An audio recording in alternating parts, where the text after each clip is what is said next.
வணக்கம் Sri Kuberan TV channel நேர்களே, நான் உங்கள் அன்பான சயின்டிபிக் வேதிக் அஸ்ட்ராலஜர் அஸ்ட்ரோரஞ்சி பேசுகிறேன். நல்லது நினைப்போம், நல்லதே நடக்கும். இப்போ மகர ராசிக்கு பார்த்தீங்கன்னா செப்டம்பர் 2025 எத்தகைய ஒரு மாதமாக இருக்க போகிறதுன்னு பார்க்கும் பொழுது, ராசி அதிபதியாகிய சனி 3ஆம் இடத்துல இருக்கிறார். மகர ராசிக்காரர்களுக்கு 7 நாள் சனி முடிஞ்சு ஒரு 4-5 மாதம் ஆயிடுச்சுன்னு உங்களுக்கு தெரியும். அதே சமயத்தில் குரு பார்த்தீங்கன்னா 6ஆம் இடத்துலேருந்து தன் வீடாகிய 12ஆம் வீட்டை பார்க்கிறார். 12ஆம் வீடு கூட கனெக்ட் ஆகிறார். ஸோ 6-12 வந்து பயங்கர ஸ்ட்ராங் ஆகுது. அதே சமயத்தில் ராகு பார்த்தீங்கன்னா 2ஆம் இடத்திலும் கேது 8ஆம் இடத்திலும் இருக்கிறார். ஸோ ராகு குருவின் பார்வை பெறுகிறார். ஸோ இப்படிதான் வந்து ஆண்டு கிரகத்தின் சஞ்சாரம் வந்து மகர ராசிக்காரர்களுக்கு இருக்கிறது. அதே சமயத்தில் மாத கிரகங்கள் எப்படி இருக்குன்னு பார்த்தீங்கன்னா, 7ஆம் இடத்துல சுக்கிரன் இருந்தவர் 8ஆம் இடத்துக்கு மறைகிறார். 3rd வீக்கில் செப்டம்பரில் ஒரு செப்டம்பர் 15ஆம் தேதி வாக்கில் பார்த்தீங்கன்னா மறைகிறார். அதே சமயத்தில் சூரியன் 8 இருக்கக்கூடிய சூரியன் 8 இருக்கக்கூடிய புதன் 9ஆம் இடங்கிற பாகிஸ்தானத்துக்கு வருகிறார்கள். அதே சமயத்தில் 9ஆம் இடத்தில் இருக்கக்கூடிய செவ்வாய் சனி பார்வை பெற்று தகப்பனார் பாக்கியங்களை பிரச்சனை கொடுத்துட்டு இருந்த ஒரு ப்ராப்ளம் பண்ணிட்டு இருந்தக்கூடிய செவ்வாய் விலகி 10ஆம் இடத்துக்கு வந்து குரு பார்வை பெறுகிறார். இது ஒரு அருமையான விஷயம். ஸோ மகர ராசிக்காரர்களுக்கு 2025 செப்டம்பர் எப்படி வரும்னு பார்த்தீங்கன்னா, மாதத்தின் முதல் 2 வாரம் பார்த்தீங்கன்னா அந்த செவ்வாய் வந்து சனி பார்வை பெற்றனாலையும் தொழில் விஷயத்தில் வந்து அவ்வளவு சுணக்கங்கள் நல்ல ஒரு அமைப்புகள் இல்லாமல், லாபங்களில் நல்ல அமைப்புகள் இல்லாமல், தாயார் இடம் வீடு வண்டி வாகனத்தில் பிரச்சனைகள் கொடுத்து கொண்டு இருந்தது. தகப்பனார் விஷயங்கள் சரியா இல்லை, பாக்கியங்கள் சரியா இல்லை, அது மாதிரி போய் கொண்டிருந்தது. சூரிய புதன்ல 8ல் மறையும் பொழுது கைக்கு வந்தது வாய்க்கு வரவில்லைங்கிற மாதிரி சில விஷயங்கள், கடன்கள்னால சில பிரச்சனைகள், கடனை எப்படா அடைக்க போகிறோம், போன வருஷம் ஆன கடன் இந்த வரைக்கும் ஒன்றும் பண்ண முடியலையே, திடீர்னு கடன் ஆகுறது, வெளிநாடு போகிறது, உடல் உபாதைகள் ஆகிறது, வம்பு வழக்குகளுக்குள்ளே போகிறது, அது மாதிரி சில ஒரு மாதிரியான ஒரு அமைப்புகள் இருக்கக்கூடிய மகர ராசிக்காரர்களுக்கு சற்று நல்ல பலன்களாக ஒரு தொழிலில் மேன்மை, வேலையில் ஒரு உயர்வு, அது மாதிரி ஒரு நல்ல விஷயங்கள் கொடுக்கக்கூடிய ஒரு செகண்ட் ஹாஃப் ஆஃப் செப்டம்பர் 2025 வந்து மகர ராசிக்காரர்களுக்கு உண்டு. ஏன்னா செவ்வாய் குரு பார்வையில் பெறுகிறார். ஸோ அப்படிங்கிறப்ப ரியல் எஸ்டேட் துறை, insurance sector, medical, pharmacy, paramedical, catering துறை, ஸ்போர்ட்ஸ் லைனில் இருக்கக்கூடியவங்கெல்லாம் பார்த்தீங்கன்னா நல்ல பெனிஃபிட் அடையக்கூடிய ஒரு அற்புதமான மாதமாக செப்டம்பர் 2025 வந்து உங்களுக்கு இருக்குது. அதே சமயத்தில் புதன் ஆட்சி பலம் பெறும் பொழுது, மூல திருகோண பலம் பெறும் பொழுது மாணவர்கள் வந்து இதுவரைக்கும் இருந்தக்கூடிய விஷயத்திலிருந்து இப்போ தெளிவாக படிக்கக்கூடிய அமைப்புகள் உண்டு. என்ன படிக்கணும், ஏது படிக்கணும், எதை குறிக்கால வச்சு படிக்கிறாங்களோ அதில் ஒரு தீர்க்கமான ஒரு அமைப்பு, அப்ரோச் அதெல்லாம் கொடுக்கக்கூடிய அமைப்பு, IT, software, accountancy, chartered accountant, அது மாதிரி துறையில் போயிட்டு இருக்கிறவங்களுக்குலாம் நல்ல ஒரு தேர்ச்சி, நல்ல ஒரு இடமாற்றம், நல்ல ஒரு வேலை வாய்ப்பு, பாஸ் ஆகக்கூடிய அமைப்புகள், அது எல்லாமே கிடைக்கக்கூடிய அமைப்புகள் வந்து புதன் ஸ்ட்ராங் ஆகக்கூடிய அமைப்புனால மகர ராசிக்காரர்களுக்கு அந்த அமைப்புகள் கொடுக்கிறது. அதே சமயத்தில் வெளிநாடு எதிர்பார்த்துட்டு இருக்கிறவங்களுக்கு சட்டுன்னு வெளிநாட்டில் விசா கிடச்சி போகிறது, வெளிநாட்டிலே இருக்கிறவங்க வெளிநாட்டிலே செட்டில் ஆகிறது, திடீர்னு வந்து இம்போர்ட் எக்ஸ்போர்ட் ட்ரை பண்ணிட்டு இருக்கிறவங்க பார்த்தீங்கன்னா கொஞ்சம் ஒரு வாய்ப்புகள் கிடைக்கிறதுக்காக நீங்கள் போயிட்டு வர ட்ரிப்பு வந்து கொஞ்சம் பாசிட்டிவாக அமையிறது. இது மாதிரி பல விஷயங்கள் வந்து ஓரளவுக்கு அடுத்தடுத்து நடக்கக்கூடிய விஷயங்கள் வந்து பாசிட்டிவாக வரக்கூடிய அமைப்புகள் கட்டாயம் உண்டு.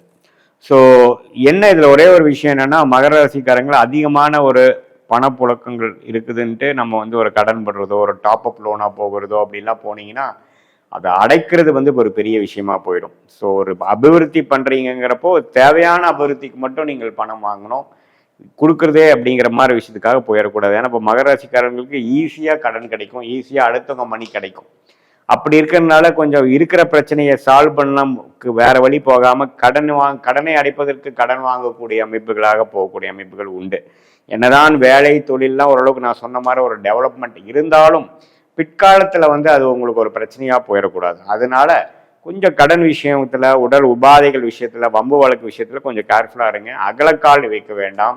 எது பண்ணுறோம், எது தேவையோ அதை மட்டும் எடுத்து செல்லக்கூடிய அமைப்புகள் கண்டிப்பாக மகர ராசிக்காரர்களுக்கு தேவைப்படுகிறது. அதே சமயத்தில் 7 நாட் சனி எல்லாம் முடிந்து இப்போ ஓரளவுக்கு அடுத்த லெவல் ஆஃப் இதுக்கு போய் கொண்டிருக்கக்கூடிய மகர ராசிக்காரங்களுக்கு இந்த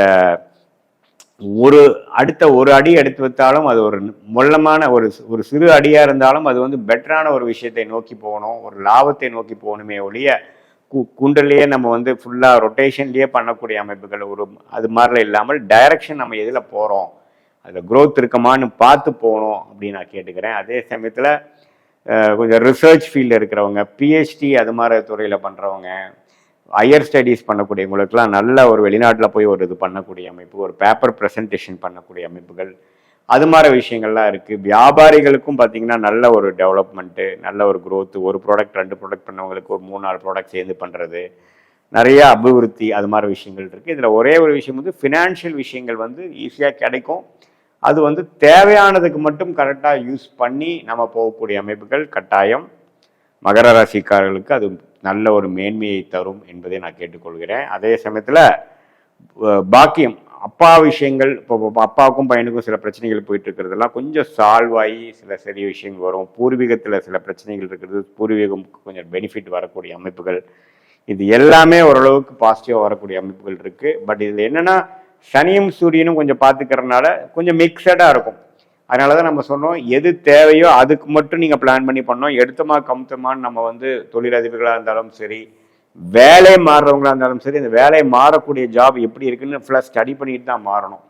நம்ம அவசரப்பட்டு மாறக்கூடிய அமைப்புகள் இல்லை. இருக்கிற இடத்துலையே உயர்வு இருந்தாலும் பரவாயில்லை. ஸோ அது மாதிரி ஒரு விஷயங்கள் தான் நீங்கள் பார்க்கணுமே ஒழிய, இது வந்து குருவின் சஞ்சாரம் 6-12 இருக்கிறனாலையும், சனி வந்து பாகிஸ்தானத்தை பார்க்கறனாலையும், பாகிஸ்தானத்திலே சூரியன் புதன் வருவதனாலையும் சில விஷயங்கள் எல்லாமே தீர ஆலோசனை பண்ணி அதுக்கப்புறம் தான் அடுத்தபடி நடவடிக்கை நீங்கள் எடுக்கணுமே ஒழிய எடுத்தமா கவுந்தமான்னு போகக்கூடிய அமைப்புகள் இல்லை. அதே சமயத்தில் திருமண விஷயங்களும் பார்த்தீங்கன்னா கொஞ்சம் தடைகள் இருக்கும். திருமணம் வந்து நடக்கிற மாதிரி இருக்கும், கொஞ்சம் லேட் ஆகிட்டே இருக்கும், கொஞ்சம் அந்த மாதிரி அமைப்புகள். ஏன்னா குரு பலன் வந்து இப்போ கொஞ்சம் மிஸ் ஆகுது. கொஞ்சம் போக அடுத்த வருஷத்துல தான் கொஞ்சம் நல்ல அமைப்புகள் வருது. ஸோ இப்போ பண்ணக்கூடிய அந்த திருமண தம்பதிகள் சில கருத்து வேறுபாடுகள்னால கொஞ்சம் இருக்கிறவங்களுக்கெல்லாம் கொஞ்சம் கால அவகாசம் கொடுத்தாதான் அது சரியாகுமே ஒழிய, இந்த டைமில் நம்ம என்ன பண்ணாலும் சில பிரச்சனைகளும் புரிதல் இல்லாத ஒரு சூழ்நிலையை தான் கொடுக்கும் அப்படிங்கிறது நம்ம தெரிஞ்சுக்கிறோம். அதே சமயத்தில் மாதத்தின் இறுதி பகுதி, அதாவது 3rd and 4th வீக் பார்த்தீங்கன்னா சில பாசிட்டிவான சேஞ்சஸ், சில பிரச்சனைகளில்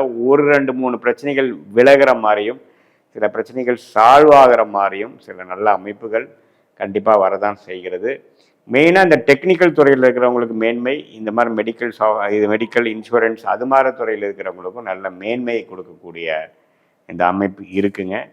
அப்புறம் பார்த்தீங்கன்னா 3ஆம் இடத்துல சனி இருக்கிறதுனால உறவுகளில் பார்த்தீங்கன்னா இளைய சகோதரர்கள், இளையவர்கள்கிட்டலாம் கொஞ்சம் கேர்ஃபுல்லாக இருக்கணும். உதவிகள் செய்து கொண்டு அப்புறம் சரியாக திருப்பி அது வரலைன்னா அதுக்காக விரக்தி அடையக்கூடாது. எல்லாமே வந்து கொஞ்சம் நிதானமாக போகக்கூடிய அமைப்புகள் கண்டிப்பாக தேவைப்படுகிறது. மெயினாக பார்த்தீங்கன்னா இந்த குடுக்கல் வாங்கல் விஷயத்தில் ஒரு ஸ்கேம் மாதிரி ஒரு ரூபா கொடுத்தீங்கன்னா 2 ரூபா பண்ணலாம், ஒரு இதில் போடலாம், ஷேர் மார்க்கெட்டில் போடலாங்கிறதெல்லாம் பார்த்து கேர்ஃபுல்லாக பண்ணக்கூடிய அமைப்பில் தேவைப்படுகிறது. ஏன்னா இப்போ பார்த்தீங்கன்னா இந்த 12ஆம் வீட்டில் வந்து குரு சம்மந்தப்படும் பொழுது இப்படி கொடுத்து அப்படியே டபுள் பண்ணிடலாம், ட்ரிபிள் பண்ணிடலாங்கிற மாதிரி பல விஷயங்கள் வந்து உங்கள் கண்ணுக்கு வரும். ஸோ அப்படிலாம் நீங்கள் பண்ணாமல் கொஞ்சம் கேர்ஃபுல்லாக இருந்து தான் இப்போ பண்ணக்கூடிய ஒரு காலகட்டமாக மகர ராசிக்காரர்களுக்கு 2025 வருகிறது. அதாவது செப்டம்பர் மாதம் வருகிறது. சீனியர் சிட்டிசனுக்கும் பார்த்தீங்கன்னா உடம்பு உபாதைகள், டயபெட்டிஸு, பிபி, சுகர் இருக்கிறவங்களுக்கெல்லாம் கொஞ்சம் கேர்ஃபுல்லாக இருக்க வேண்டிய ஒரு மாதமாக செப்டம்பர் 2025 மகர ராசிக்காரர்களுக்கு உண்டு. ஸ்ரீ குபேரன் டிவியை பார்த்தமைக்கு நன்றிகள். மேலும் இது போன்ற தகவல்களை தெரிந்து கொள்ள ஸ்ரீ குபேரன் டிவியை சப்ஸ்கிரைப் செய்யுங்கள். மறக்காமல் பெல் ஐக்கானை கிளிக் செய்யுங்கள்.